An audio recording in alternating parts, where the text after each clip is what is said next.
Nigel, you must be delighted to have been in the Heineken Cup draw today. Yeah, I've always been a big Blues fan, and fair play to them. They did us a favour.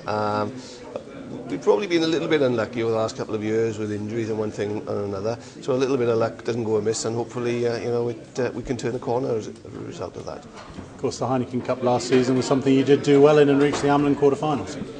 Yes, we were very pleased in general terms with the way that the European campaign went, and in actual fact we probably got most of our senior players on the field in those games, so that probably says something.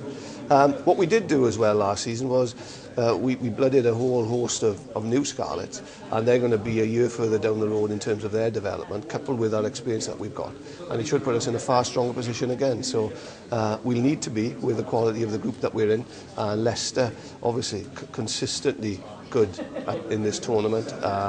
Traditionally we've had some great fixtures with them and big games against them, so we look forward to that.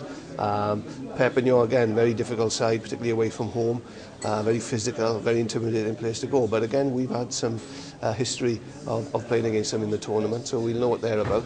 And with Benetton, they're going to be a bit of an unknown quantity this season. They've got a large playing budget. They're going to condense the talent that they have in Italy, and they're going to bring all the quality into that squad. So they'll be a bit of an unknown going into this year's competition. And of course, Benetton got a big win at home last year, and as you say, they'll have improved since.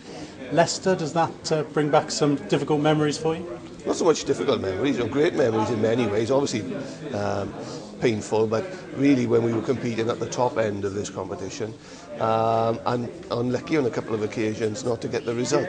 We've got to put that behind us now. We've got to put most of last season behind us as well, and we've got to focus on what we have to do this season. I do firmly believe that the squad of players that we've got are maturing nicely, along with the experience that we belong to, and I think that we will be a lot more competitive.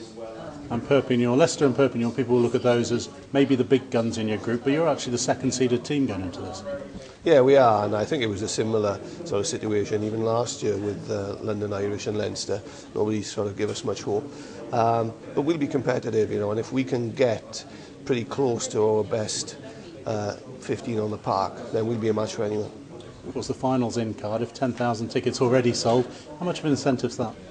It's great, isn't it? It's great for all the Welsh regions to know that the final is in Cardiff, and it would be great if one of the Welsh regions could do it, and I don't see why not. I think that the Ospreys, although they've got a very tough group, they've got a real quality squad, and there's no reason why they can't come through that. Similarly with the Blues, they've shown their capability this year, and the Dragons have shown some real promise the latter part of this season, and as I say, we'll be pretty confident that we've been able to move ourselves on a year further down the road, so why not? Because there's something that seems to lift the Scarlets whenever the Heineken Cup gets mentioned. Is that part of the tradition, part of the history?